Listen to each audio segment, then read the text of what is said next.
कृष्णदासस्य भक्ति संस्थापन सदा। सनकादि कुमारों ने कहा, हे देवर्षि, चिंता मत करो, चित्त में हर्ष लाओ। यहाँ पर पहले से ही सुख पूर्वक करने योग्य उपाय हैं। अहो नारद, तुम धन्य हो, विरक्तों के शिरोमणि तथा कृष्ण के भक्तों में अग्रगण्य तथा योग के सूर्य के समान हो। भक्ति का अनुसरण करने वाले तुम्हारे विषय में आश्चर्य नहीं मानना चाहिए, क्योंकि भगवान के भक्तों को भक्ति की स्थापना करना उचित ही है। ऋषिर्भिर्बहवो लोके पंथानः प्रकृतिकृताः समसाध्यास्ते सर्वे प्रायः स्वर्गफलप्रदाः। वैकुंठ साधकः पंथाः स तु गोप्यो हि वर्तते तस्योपदेशतः पुरुषः प्रायो भाग्येन लभ्यते। शतकर्मा तव निर्दिष्टं व्योमनाचतु यत्पुरा तद्युच्यते शृणोवाद्य स्थिरचित्तः प्रसन्नः। इस संसार में ऋषियों ने बहुत ही मार्ग प्रकट किए हैं, परंतु ये सब परिश्रम से प्राप्त होते हैं और प्रायः स्वर्ग तत्व का फल ही उनसे मिलता है। जो वैकुंठ प्राप्त करने का मार्ग है वह गुप्त है। उनका उपदेश करने वाले पुरुष प्रायः भाग्य से ही मिलते हैं। जो तुमसे पहले आकाशवाणी में शतकर्म को कहा है वह मैं कहता हूँ, तुम प्रसन्न होकर ध्यान पूर्वक स्थिर चित्त होकर सुनो। द्रव्य यज्ञस्तपो यज्ञ योग यज्ञ सतः परे स्वाध्याय यज्ञ यज्ञश्च हेतु कर्म विसूचिकाः। शतकर्म सूचको नूनं ज्ञान यज्ञः स्मृतो बुधैः श्रीमद्भागवतापः शतोगीतः सुरादिभिः। भक्ति ज्ञान विरागाणां तद्घोषेण बलं महत् वज्रस्यति प्रयुक्तं सुखं भक्ति प्रवर्तुषे। प्रलयं हि गमिष्यन्ति श्रीमद्भागवत तत्त्वने कले दोषाय मे सर्वे शिरसत्ताद विकलिव। ज्ञान वैराग्य संयुक्ता भक्ति प्रेम रसावः प्रतीकेहं प्रतिजनं ततः क्रीडां करिष्यति। संसार में जो द्रव्य यज्ञ योग यज्ञ तथा स्वाध्याय यज्ञ इत्यादि है वे कर्म को सूचित करने वाले हैं, परंतु जो सत्कर्म को कराने वाला है वह ज्ञानियों ने ज्ञान यज्ञ ही बतलाया है। कहते हैं ना, होता है सारे विश्व का कल्याण यज्ञ से, होता है सारे विश्व का कल्याण यज्ञ से, जन से प्रसन्न होते हैं भगवान यज्ञ से। होता है सारे विश्व का कल्याण यज्ञ से, होता है सारे विश्व का कल्याण यज्ञ से, जन से प्रसन्न होते हैं भगवान यज्ञ से, जन से प्रसन्न होते हैं भगवान यज्ञ से, जन से प्रसन्न होते हैं भगवान यज्ञ से। वह ज्ञानियों ने ज्ञान यज्ञ को ही बतलाया है, वह सुखदेव जी ने भागवत में कहा है। भागवत के सत्र में भक्ति ज्ञान तथा विराग इन तीनों का दुख दूर हो जाएगा और इनको सुख प्राप्त होगा। जैसे सिंह के शब्द से भेड़िए भाग जाते हैं, वैसे ही भागवत के सुनने से कलियुग के संपूर्ण दोष दूर हो जाते हैं। इसका मतलब ये नहीं कि हम गलती करते रहे और भागवत सुनते रहे। भागवत सुनते ही है इसलिए कि गलती अब नहीं करेंगे। ज्ञान तथा वैराग्य से युक्त प्रेम रस को बहाने वाली भक्ति प्रत्येक मनुष्य में तथा प्रत्येक घर में दृढ़ करेगी। नारदवाच वेद वेदांत घोषिश्च गीता पाठे प्रबोधितं भक्ति ज्ञान विरागानां नोदतिश्च त्रिकृतं यदा। श्रीमद्भागवतालाप्त बोधमिष्यति तत्कथासु तो वेदार्थ अश्लोके अश्लोके पदे पदे छिदन्तु संशयं ज्ञेयं भवन्तो मोहदर्शनाः विलम्बो नात्र कर्तव्यः शरणागतवत्सलाः। नारद जी ने कहा, जब वेदांत के घोष से तथा तथा गीता के पाठ से जगाने पर भी भक्ति, ज्ञान और वैराग्य नहीं उठ रहे हैं, उस कथा के प्रत्येक श्लोक तथा पद में वेद का ही अर्थ भरा है। भागवत जो महापुराण है, इसमें वेद का ही अर्थ और भाव छिपा हुआ है। आप लोग मेरे इस संदेह को दूर कीजिए, विलंब न कीजिए। नारद जी ऋषियों से कर रहे हैं, क्योंकि आप शरणागत पर दया करने वाले हैं। देखो ना कुमारा देखो ना वेदोपनिषदां साराज्याता भगवती कथा अत्युत्तमा ततो भाति पृथग्भूता फलकृतिः आमूलाग्रं रसतिष्ठ नास्तेन स्वाध्यते यथा स्वभूयः संप्रत्य भूतः फले विस्मनो हरः। संकादि कुमारों ने कहा, वेद और उपनिषद के सार से यह कथा तैयार की गई है। इससे यह वैसे ही पृथक और उत्तम प्रतीत होती है, जैसे वृक्ष का सार फल प्रतीत होता है। जैसे सेब का पेड़ है, सेब का पेड़ तो बनाते नहीं, सेब लाते हैं ना। वृक्ष की जड़ से लेकर पत्ते तक रस रहता है, परंतु वह संसार को उतना स्वाद नहीं देता। से कहा जाए सेब का पत्ता खाइए, कोई खाएगा? सेब का जड़ खाइए, कोई खाएगा? सेब का फल खाता है। तो कहा जाए पूरा वेद पुराण सब पढ़िए तो पढ़ते पढ़ते पूरा जीवन बीत जाएगा। लेकिन श्रीमद् भागवत पुराण सुन लेते हैं तो ये भागवत पुराण क्या है? पूरे वेदों का, पुराणों का शब्द सार है। परंतु वह संसार को उतना स्वाद नहीं देता जितना पृथक भूत फल स्वाद देता है। यथा बोलिए 10 मिनट में आ दुग्धे सपिर्नो स्वादायोपकल्पते पृथक भूतं हि तत् कप्यं देवानां रसवर्धनम् इक्षूणामपि मध्यान्तं सर्गाव्याप्य यतिष्ठते पृथक भूता च सामिष्टा तथा भागवती कथा। इदं भागवतं नाम पुराणं ब्रह्मसंहितां भक्ति ज्ञान विरागानां अस्थापयनाय प्रकाशितम्। जैसे दूध में रहता हुआ भी घी उतना स्वाद नहीं देता। दूध में घी है ना, फिर भी दूध अच्छा लगता है कि घी है। और वही पृथक किया गया देवताओं के लिए भी रस बढ़ाता है। एक से एक जैसे शक्कर निकलता है, परंतु पृथक की हुई मीठी लगती है, जैसे ही वह भागवत की कथा ही है। यह भागवत नामक पुराण ब्रह्म सम्मत है।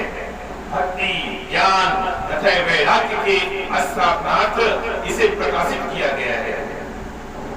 वेदांत वेद सुस्नाते गीताया कपि कर्तरे परितावपोति व्यासे बुद्धि ज्ञान सागरे तदा त्वया पुरा प्रोक्तम चतुः श्लोक समन्वितम तदीय श्रवणा सत्युः निवर्ततो बादरायणः तत्रः ते विस्मयहतेन यतः प्रसन्नतरो भवान् श्रीमद्भागवतं श्राव्यं शोक दुःख विनाशनम्। वेद तथा वेदांत में निष्णात और गीता के प्रणेता व्यास जी को जब मोह के कारण दुख हुआ, तब आपने उन्हें चतुश्लोकी भागवत कथा सुनाई थी, जिसके सुनने से व्यास जी बाधा रहित हो गए थे।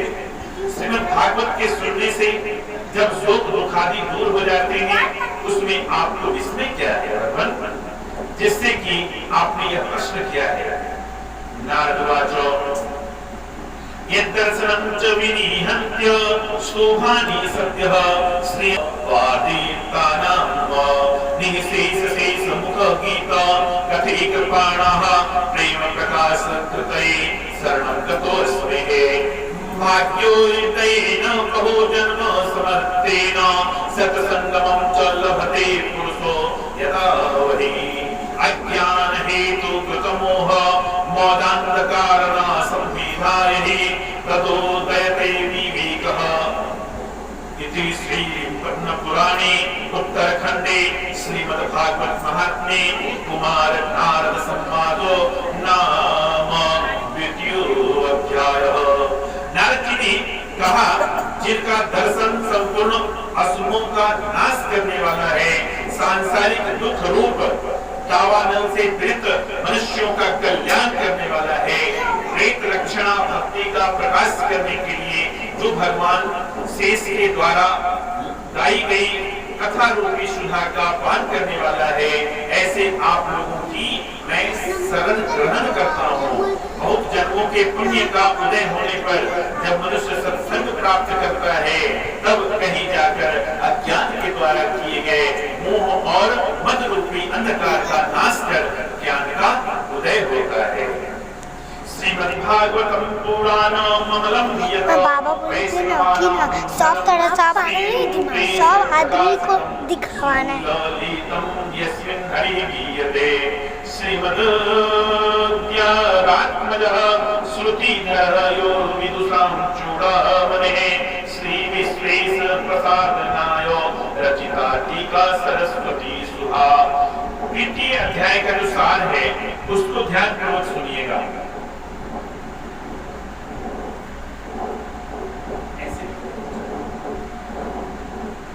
द्वितीय अध्याय का जो सार है उसको कृपा कर ध्यानपूर्वक सुनने का प्रयास किया जाए। श्री नारद जी ने कहा, हे सुंदरी, कलयुग के सदृश कोई युग नहीं है। इस युग में मैं तुम्हारी हर घर में स्थापना करूंगा। हे सुमुखी, इस युग में योगादि कठिन तपस्या की कोई आवश्यकता नहीं है। एकमात्र मुक्ति देने में तुम ही समर्थ हो। श्री सूत जी ने कहा, हे सौनक जी, यूं नारद जी की बातें सुन लेने के बाद भक्ति ने बहुत प्रसन्न होकर कहा, हे मुनीश्वर, आप बड़े दयालु हैं। आपने मेरी सारी बाधाएं दूर कर दी हैं, किंतु हे भगवान, मेरे इन दोनों पुत्रों को शीघ्र सचेत बना दीजिए। ये दोनों बेहोश हैं। यूं भक्ति के 3 वचनों को सुनकर नारद जी ने उनके कान के समीप बड़े जोर से कहा, हे ज्ञान और वैराग्य, शीघ्र उठो। नारद जी ने वेद वेदांत गीता आदि का पाठ किया, फिर भी वे उठ न सके। उनकी ऐसी दशा देखकर नारद जी को आश्चर्य हुआ। तब आकाशवाणी हुई, हे नारद जी, खेद न करो, तुम्हारी कामना अवश्य पूरी होगी। सत्कर्म का अनुष्ठान करो। हे सौनक जी, उस आकाशवाणी को सुनकर नारद जी आश्चर्य में डूब गए। अंत में निश्चय किया कि अन्यत्र चलकर ऋषियों से पूछताछ करूं कि सत्कर्म के साधन क्या हैं। यूं विचार कर वे देशाटन निकल गए और जहां तहां साधुओं से पूछते थे, किसी ने ठीक ठीक उत्तर नहीं दिया। आखिरकार घूमते घूमते बद्रिकाश्रम में तपस्या करने का विचार कर ही रहे थे कि सामने सरकादी मुनियों को आते देखा। नारद जी ने कहा, भगवान, बड़े भाग्य से आप लोगों से भेंट हो गई।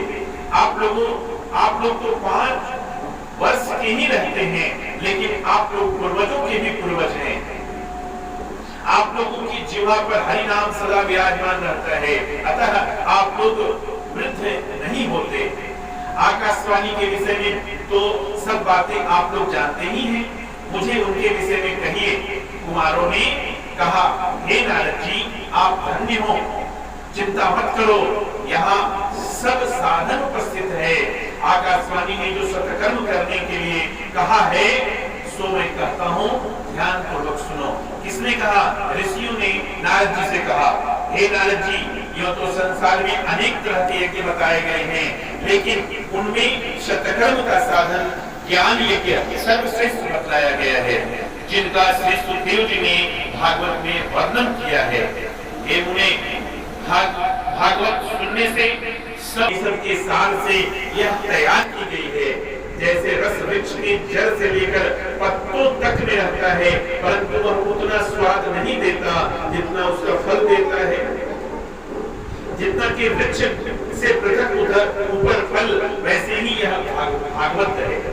यह भागवत ब्रह्म सम्मत है और ज्ञान वैराग्य तथा भक्ति के स्थापना के लिए ही तैयार किया गया है।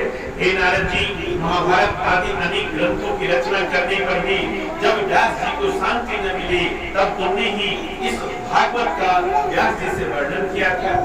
कहो, याद है कि नहीं? नारद जी ने कहा, हे कुमारों, मैं आप महानुभावों की शरण में हूँ। आपके दर्शन अनेक अशुभों के नाशक हैं। आप लोग भगवान शेष द्वारा गाई गई कथा रूपी अमृत का पान करने वाले हैं। बहुत जन्मों के पुण्योदय से आप जैसे लोगों का सत्संग मिलता है जो मोह मद को नष्ट कर देता है। यह मतलब क्या है? यह जो श्रीमद् भागवत पुराण है, यह समस्त पुराणों वेदों का सार है।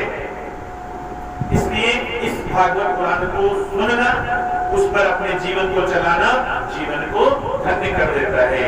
इति श्रीमद् पुराणे उत्तरखंडे श्रीमद् भागवत महात्म्ये कुमार नारद संवादो नाम द्वितीयोऽध्यायः। प्रेम से बोलिए श्रीमद् भागवत पुराण की, श्रीमद् भागवत महापुराण की, विष्णु भगवान की। प्रेम से बोलिए गौ माता की, प्रेम से बोलिए सभी देव समाज की, सभी गुरु समाज की, सभी पितर समाज की, सभी संत समाज की। हर हर हर महादेव शंभो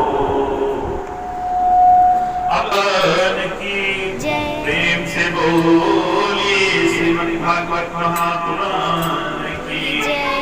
आइए बढ़ते हैं। पूरा का पूरा ज्ञान यज्ञ पर ये अध्याय है।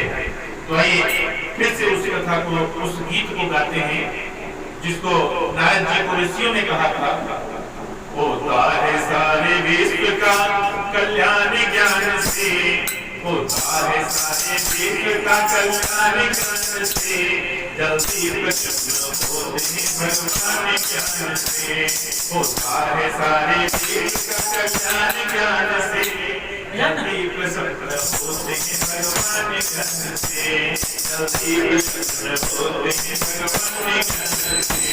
होता है सारे विश्व का कल्याण ज्ञान से, जल्दी प्रसन्न होते हैं भगवान ज्ञान से। जमाना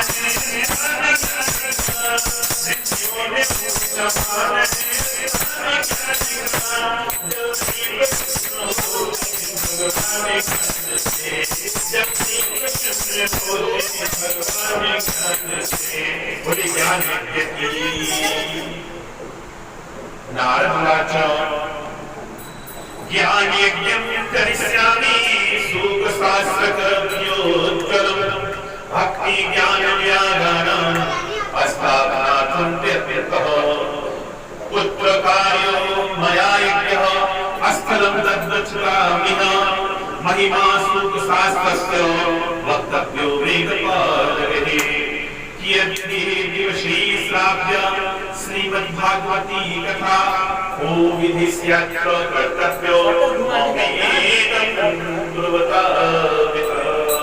श्री नारद जी ने कहा, हे कुमारों, अपने भक्ति ज्ञान तथा विराट के अस्त्रार्थ सुखदेव जी द्वारा कथित श्रीमद् भागवत शास्त्र की कथा से उज्जवल ज्ञान यज्ञ करूंगा। वह ज्ञान यज्ञ मैं कहाँ पर करूंगा?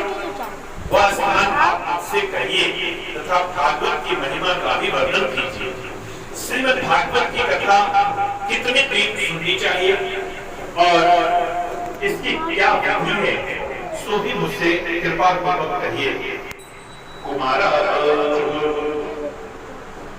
शृणो नारदवक्ष्यामो वीरप्रायो विवेकिने गंगाद्वार समीपेतु तद्मानन्दनामकं नानादिशीगणेन कृष्णं तेन सिद्धिनिधेनितं नानातरुलकाव्यं नवनवरोमलवालुकं रम्यमेकान्तदेशस्थं एकपद्यसुशोभितं यत् समीपस्थजीवानां वैरं चेतसि नयस्कम्।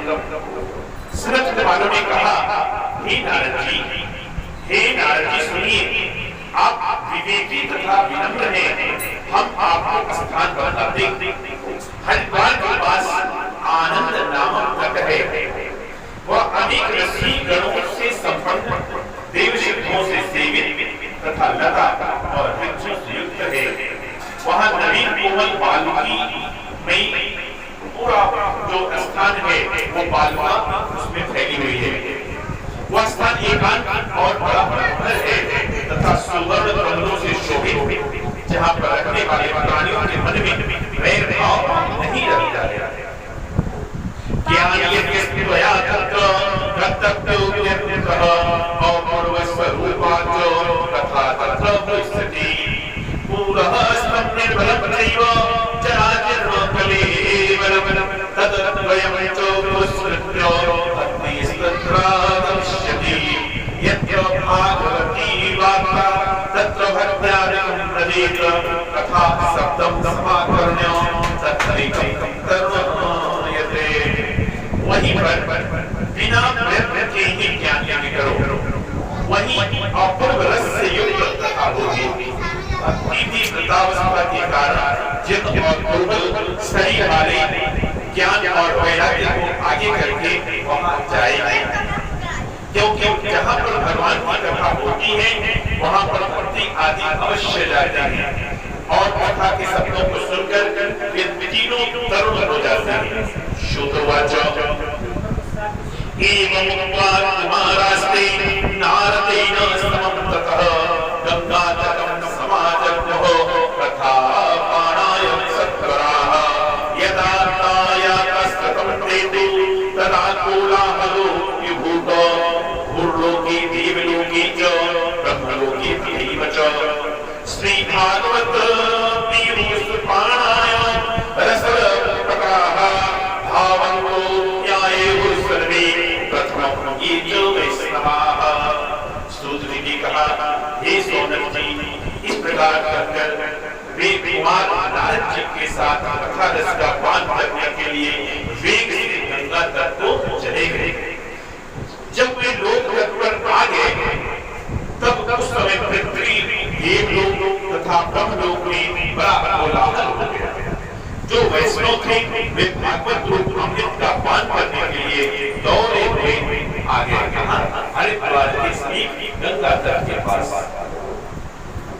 भृगु वशिष्ठश्च गौतमो मेधातिथिर्देव देवरातो रामस्तथा गादिस्मितश्च सागरो निकटो पुत्रात्रिजपि विप्लादा योगेश्वरो व्यासपराशरो च छाया सुखो जाजनी जगमुखाख्याः सर्वे प्रियमे मुनिगणाः समभक्त शिष्याः स्वस्ति विराय युरोति प्रणययुक्ताः वेदान्तानि च देवाश्च मन्त्राः संस्कृतयो दशसहस्रपुराणानि शतसहस्राणि प्रकाशयेयुः।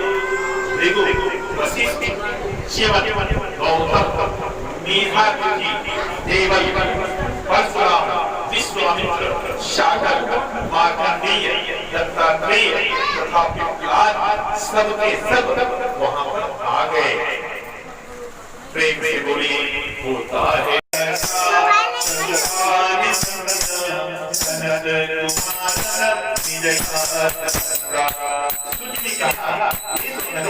इस प्रकार ऋषियों के द्वारा सप्ताह श्रवण रूप महान धर्म के प्रकाशित किए जाने पर उस समय जो एक बड़ा आश्चर्य हुआ उसे मैं कहता हूँ, तुम सुनो। भक्ति अपने दोनों पुत्र ज्ञान और वैराग्य को साथ में लेकर वहां पर प्रकट हुई और हे कृष्ण, हे गोविंद, हे हरे मुरारी, हे नाथ इस प्रकार कीर्तन करने लगे। वहां पर भागवतार्थ को भूषित करने वाली तथा सुंदर कैसे आई और कैसे इसमें प्रवेश किया, तब कुमारों ने कहा यह कथा के शरणार्थी इस समय यहाँ आई हुई है। इस प्रकार के वचनों को सुनकर वह नम्रता पूर्वक शनक कुमारों से कहने लगी, भक्तिर्वाच भवद्भिर्हृदैव कृतास्मि पुष्पाकली प्रणहास्मि कटारसेन स्वाहां कुतिस्तां यदुना ब्रुवन्तु ब्रह्मादिदं तां गिरमुश्रीरे भक्ति सुगोविन्द स्वरूप धर्ति प्रेमैककर्त्री भवरूपहस्ति सात्वं च सिद्धसत्त्वं सुधैर्यसंस्या निरन्तरं ते नमामि। ततो विदोषः कलिदायिनीत्वा गच्छतुं न शक्ताः प्रभो विदुषे एवं तदाज्ञा वसरे भक्तिर्ददामि तन्ना हरिदासचैते। भक्ति ने कहा आप लोगों ने कलियुग से क्षीण हुई मुझे कथा रूपी रस से पुष्ट किया है, सो आप लोग मुझे बताइए कि अब मैं इस समय कहां पर बैठूं। भक्ति ने कि ऐसा करने पर कुमारों ने कहा, हे भक्ति, तुम गोविंद के स्वरूप को धारण करने वाली, भक्तों को प्रेम करने वाली तथा संसार के रोगों का नाश करने वाली हो, तुम धैर्य धारण कर भगवान से युक्त जो वैष्णव हैं उनके मन में जाकर बैठ जाओ, क्योंकि उनके मन में बैठे रहने से कलयुग में होने वाले जितने दोष हैं वे समर्थ होते हुए भी तुमको देखने में भी समर्थ नहीं हो सकते। इस प्रकार करने पर भक्ति भक्तों के हृदय में जाकर बैठ गई। सकल भुवन मध्य विधात सर्वे कन्या निवेशति विदेशा हरि भक्ति हरिरपि निजलोकं सर्वातो विहाय प्रविशति तीर्थेषां भक्तिश्लोकस्यद्यः प्रबोध्यते किमधिकं महिमानमेवं ब्रह्मात्मकस्य भुवि भगवताधीतस्य यत् संश्रयानि लभते शिवत्रा श्रोतापि कृष्ण समतात्मने। शब्दों भुवनों में वी निर्धन मनुष्य धन्य है जिसके हृदय में भगवान की भक्ति वास करता है और भगवान भी अपने लोक को छोड़कर भक्ति रूपी सूत्र से बंधकर भक्तों के हृदय में प्रवेश करते हैं। इस पृथ्वी में मैं तुमसे इस भगवत की महिमा कहता हूँ, ध्यान पूर्वक सुनो, जिसका आश्रय करके कथा करने पर वक्ता तथा श्रोता दोनों ही कृष्ण की क्षमता प्राप्त कर लेते हैं। अतः अब अन्य धर्मों की इस पृथ्वी पर आवश्यकता ही नहीं है। क्या कहा? एक बात बताइए, मेहंदी किसी और के लिए पीसते हैं, हाथ लाल पहले किसका होता है? पीसने वाले। उसी प्रकार से जब हम अच्छी बात किसी को बता रहे हैं तो सुनने वाले को तो बात में, कहने वाले को अगर वो कान खोल के बैठा है, कान खोल के सुना रहा है, तो पहले उससे फायदा होता है। यानी भागवत की कथा करने वाले को भी और भागवत की कथा सुनने वाले को भी लाभ ही लाभ है। प्रेम से बोले श्रीमद् भागवत महापुराण की। अब ध्यान पूर्वक सुनिए, जो यह अध्याय हमने कहा उसका सार क्या है। बिजली चली गई, कोई बात नहीं, कथा को सुनते हैं। नारद जी ने कहा, हे कुमारों, भक्ति ज्ञान और वैराग्य की स्थापना के लिए मैं ज्ञान यज्ञ करना चाहता हूँ। उसके लिए आप लोग उचित स्थान बताइए, साथ ही भगवान की महिमा तथा विधि भी बताइए। कुमारों ने कहा, हे नारद, हरिद्वार की आनंद तट पर चलकर यज्ञ करो। और ये ज्ञान यज्ञ वह बहुत ही रमणीय स्थल है। वहां पर भगवान की अपूर्व रस से समन्वित कथा होगी। आपने दोनों पुत्रों ज्ञान और वैराग्य के साथ भक्ति भी आएगी। सूत जी ने कहा, हे सोनकी, यूं कहकर कुमार ही गंगा तट की ओर चल दिए। जहां तहां से अनेक देवता सुरधर आदि पहुंचे। यथोचित सबके बैठ जाने पर कुमारों ने कहा, हे नारद, सुनो, भागवत की महिमा सुनाता हूँ। एक भागवत ही मनुष्य को मुक्ति दिलाने में समर्थ है। हजारों अश्वमेध थे, जिसकी 16वीं कला भी बराबर नहीं कर सकता। हे नारद, मनुष्य तभी तक पापों द्वारा बंधा हुआ रहता है जब तक कि भागवत नहीं सुनता। जो मनुष्य प्रतिदिन इसकी आधे या चौथाई श्लोक का भी पाठ किया करता है, उसके कई जन्मों के पाप नष्ट हो जाते हैं। जो पुरुष शरीर छोटे से भागवत सुनता है, भगवान उसे वैकुंठ पद प्राप्त करा देते हैं। जो मनुष्य भागवत ब्राह्मण को दान करता है, वह भगवत युक्ति प्राप्त करता है। जिसने जीवन में भगवान की थोड़ी सी कथा सुनी वह जीता हुआ भी मृतक के समान है। जिसने भागवत रूपी कथा थोड़ी सी ही नहीं सुनी, वह जीता हुआ भी मृतक के समान है। करोड़ों जन्मों के बाद पुण्योदय होने पर भगवान की कथा सुनने का अवसर मिलता है। यूं तो इसका सदा श्रवण करना चाहिए, लेकिन श्री सुखदेव जी ने मनुष्यों के कल्याण के लिए सप्ताह श्रवण को अधिक महत्व दिया है, क्योंकि नाना विध रोगों से व्याकुल मनुष्यों की आयु कलयुग में बहुत कम है। जो फल तपस्या आदि के द्वारा मिलता है वह सप्ताह श्रवण से प्राप्त हो जाता है। सौनक जी ने कहा, हे सूत जी महाराज, यह तो आपने बड़े आश्चर्य की बात कही है।